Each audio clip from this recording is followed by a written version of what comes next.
Drake Maye isn't Tom Brady, but what's scary is, statistically, he's off to a better start than the GOAT. Because in just his second year, Maye's first in the NFL in passer rating, first in completion percentage, top 5 in passing yards per game, top 3 in touchdowns, and somehow still top 5 in QB rushing yards. Drake Maye is a more mobile version of Brady. You get an all-timer about every 4 or 5 years. I think we found one.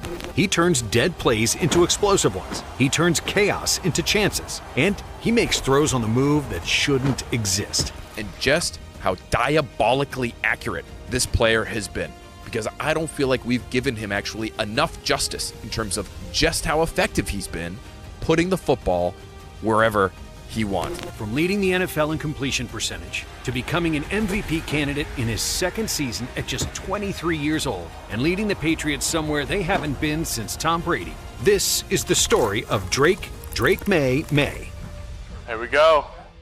Growing up, Drake Maye was the youngest brother in the most competitive household in North Carolina. His dad, Mark, had played quarterback at UNC back in the 80s, and his brothers were just as legendary. Luke played basketball for the North Carolina Tar Heels from 2015 to 2019, and was part of the team's 2017 national championship win. In fact, he made headlines during the Elite Eight game as he made the game-winning shot to beat Malik Monk's Kentucky squad with 0.3 seconds left, eventually paving the way for their overall victory. Cole won a national championship in baseball at Florida, and Bo hooped for UNC too. This family is the Mannings of North Carolina, former North Carolina offensive coordinator Phil Longo said. So, every day in that house felt like the Olympics without the cameras. But here's the thing. Instead of getting buried under all that pressure, Drake absorbed it. As a freshman at Huff High School, Drake sat behind a junior quarterback because his coach was committed to playing the upperclassmen. But the rest of the state already knew something that the coaches weren't saying out loud. During playoff prep that year, Myers Park head coach Scott Chadwick started doing what every coach does, scouting opponents. But when he got on the phone with coaches who'd faced Huff earlier in the season, they told him something he couldn't believe.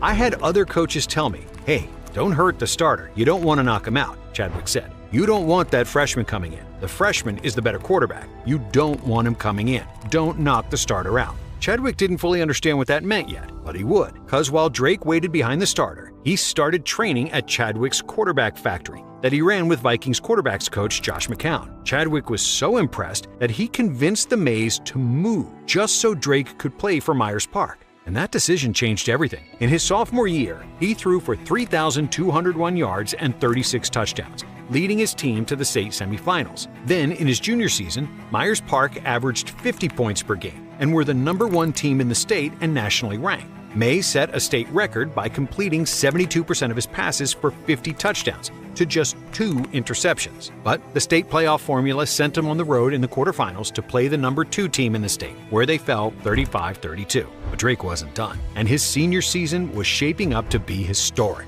He was already a 4-star recruit with offers from Alabama, Clemson, Ohio State, and UNC, and Myers Park was going to have 2 nationally televised games, one of them at Bank of America Stadium on NFL Network, against Trinity Christian and some kid by the name of Shadur Sanders and his dad, Deion Sanders. And then that wonderful thing called COVID happened. And Drake Maye, one of the best high school quarterbacks the state had ever seen, never played another down. When it came time to pick a college, after originally committing to Alabama, Drake decided to continue his family's legacy. He was going to UNC. But the Tar Heels already had a star quarterback in Sam Howell, so Drake redshirted in 2021, waiting and learning. What was it like learning behind Sam Howell? Yeah, I think it was a blessing. I think the main thing about Sam was just, how he approached it, every day, his preparation, whether it's in this quarterback room or just, day in, day out. He treated it like, it was a 9-to-5 job. Everything he thought, he kind of did his life around football, and especially in season.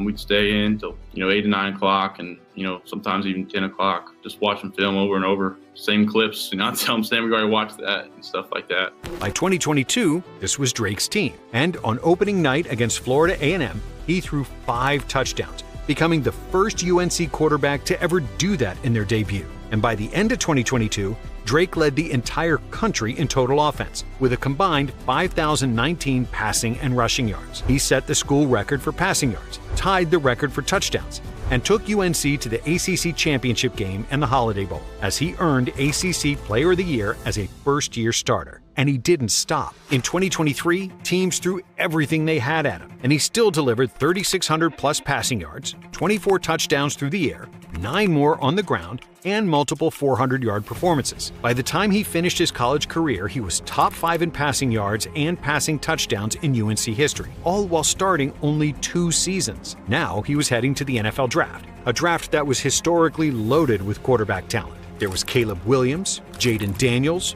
Bo Nix, J.J. McCarthy, and Michael Penix, all projected to go in the first round. 2 Heisman winners, 2 QBs who had just faced each other in the national championship. And right in the middle of all that chaos sat Drake Maye, the prospect nobody could quite pin down. Caleb Williams was the locked-in number 1 pick going to the Bears, but behind him, no one knew who was going number 2. Some scouts swore Drake Maye was the best QB in the entire draft. Others said they wouldn't touch him at number 2. And in a class this stacked, that uncertainty mattered. So, with the second pick, the Washington Commanders played it safe, selecting LSU's Jaden Daniels, who had played 55 college games, nearly double Drake's total. That left the Patriots on the board at number 3, with the option to either trade down or stick and pick. And despite Brian Daboll and the New York Giants desperately trying to trade up, the Patriots refused, because they knew exactly who they wanted: Drake Maye. We had like a 20-minute interview with Robert Kraft in July, and he kept saying, "I have my guy.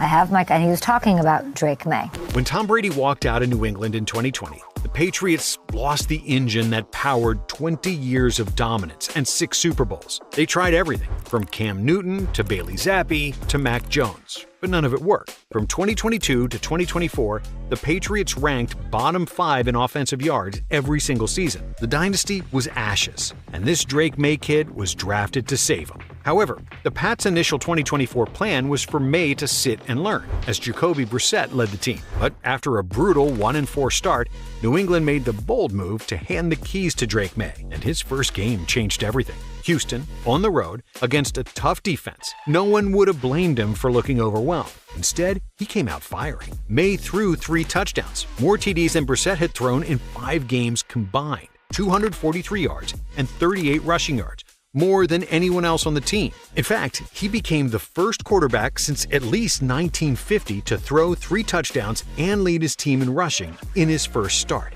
Week after week, the flashes became harder to ignore. He threw off-platform lasers. He slid through collapsing pockets. He diagnosed blitzes that were designed for rookies to fail. But in Week 8, Drake Maye suffered a concussion, one that scared every Patriots fan. However, when he returned weeks later, nothing about his confidence looked shaken. While the Patriots finished 4-13, the film told a different story. Drake Maye threw for 2,276 yards, 15 touchdowns, and 10 interceptions. But here's the wild part. His first 10 touchdown passes went to 10 different receivers. By season's end, Maye had gone from backup to spark plug to Pro Bowl selection as Josh Allen's replacement. As a rookie, in the Pro Bowl, on a 4-win team. That doesn't happen unless the league sees something far bigger than the record. The numbers were good. The highlights were better. But what Maye gave the Patriots was something they hadn't felt since the day Tom Brady walked out the door: belief.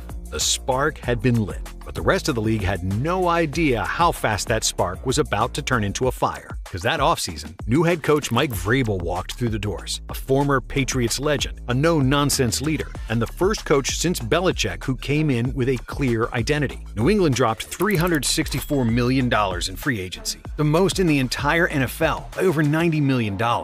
They swung big at wide receiver with Stephon Diggs, the former All-Pro, signed to a 3-year, $63.5 million deal. It was bold, but it was also risky. Diggs was 31, coming off a torn ACL, and also had some character concerns. Still, it beats Demario Douglas at wide receiver 1, and they didn't stop there, adding offensive linemen Morgan Moses, Garrett Bradbury, and Wes Schweitzer to stabilize their front that ranked 31st in the NFL the year before. On the defensive side, Vrabel wanted speed, toughness, and pressure, and the Patriots bought exactly that. Edge Harold Landry III, his former Tennessee pass rushing weapon. Edge Calebon Chason. Defensive tackle Milton Williams, a $100 million interior disruptor with a breakout upside. Nose tackle Kiris Tonga, a 340-pound run stuffer in the middle. Linebackers Robert Spillane and Jack Gibbons. Safeties Marcus Epps and Jalen Hawkins. And cornerback Carlton Davis III, a true outside corner to pair with Christian Gonzalez. For the first time since Brady left, the Patriots felt like a team with direction. It was all up to Drake Maye. But the thing about quarterbacks is they usually take a step back in year 2. Defenses have film on them. Teams know their weaknesses, the so-called sophomore slump. But Drake Maye, he was different. He opened the 2025 season with back-to-back 250-plus yard games, and in Week 5, Buffalo came into Foxborough expecting to rattle the kid. Instead, Maye gave them the first real welcome-to-the-show moment. Late in the fourth, tied game, Bills sitting in their too-high trap coverage. Maye hit Kayshon Boutte as New England went on to finish the drive and win the game, upsetting the heavily favored Bills. And this is when the stat line stopped being good and started becoming insane. A 3-touchdown day against Miami, a near-perfect passer rating in a divisional blowout, multiple games with 300-plus yards and 0 turnovers. Week 10, Pats versus Bucks. Maye drifts right, reset his feet, and launches an absolute moonshot, 56.4 yards in the air, the longest of this season, landing perfectly into Mac Hollins' stride. 2 weeks later, against Cincinnati, Drake held the safety with his eyes, climbed the pocket, and dropped a layered dart down the seam to Demario Douglas, a throw with just a 32.8% completion probability, but perfect timing, perfect velocity, and perfect placement. By the time the Patriots finally reached their bye week, they were no longer just a fun story, because New England was 11-2 and winners of 10 straight. Back in high school, we won 13 straight. In college, I think we may have won 8 or 9 straight. But no, this is a different beast. This is the NFL. Maye ended up leading the Patriots to a division title, the number 2 seed in the entire AFC, and is now an MVP candidate. The MVP award is currently a close 2-man race between Drake Maye and Matthew Stafford, 2 players separated by 14 years, nearly 50,000 career passing yards, and completely different expectations. But if the MVP is truly about who means the most to their team, the answer isn't complicated. It's the kid in New England. From the expectations of what you started with and what he has around him to what he's done, I think he has raised the level of those guys around him.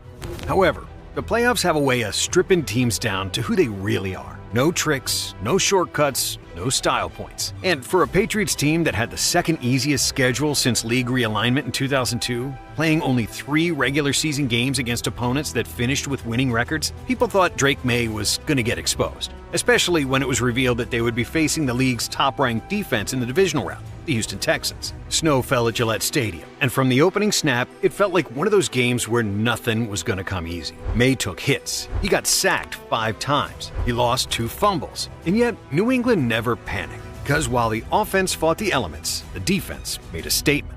4 interceptions, 5 takeaways, a pick 6 that flipped the stadium on its head. And as the game rolled on, Drake Maye found his zone. He finished with 3 touchdown passes and 1 interception that didn't matter because it was a last-second Hail Mary. And by the final whistle, as New England advanced to the AFC Championship game for the first time since the Brady era, the takeaway wasn't about stats. It was about growth. Because Maye proved something every great quarterback has to learn at some point. You don't win in January by being spectacular. You win by being unbreakable. Now, the stage gets bigger. A trip to Denver, on the road, with a Super Bowl on the line. However, the Patriots find themselves heavily favored, following news that Broncos QB Bo Nix suffered a season-ending injury prior to the championship game, meaning the world may get to see Maye in the Super Bowl. And now, everybody's asking the same question. How good is Drake Maye, actually? Since Drake's first start in 2024, nobody in the league has more rushing yards on scrambles in regular season games than him. But here's the twist most people miss. The athleticism isn't what breaks teams. The league is full of athletes who can move.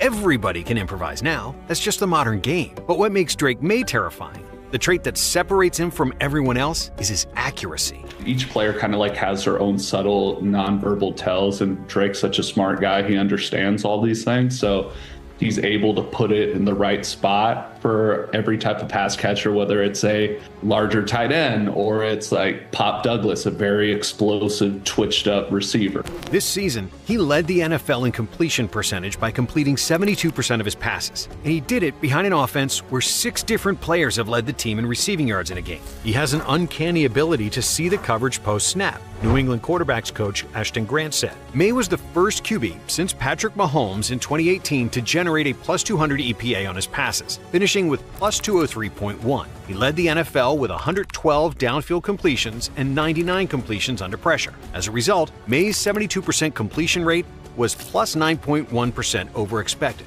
the highest mark by any QB in the next-gen stats era. And the craziest part is that everything we've seen so far might not even be the real show yet. Because if he's already in the race for MVP in year 2 at just 23 years old, how much better could he still become? Because if he keeps climbing at this pace, the rest of the league has a real problem. Because he's not the next Tom Brady. He's the first Drake Maye.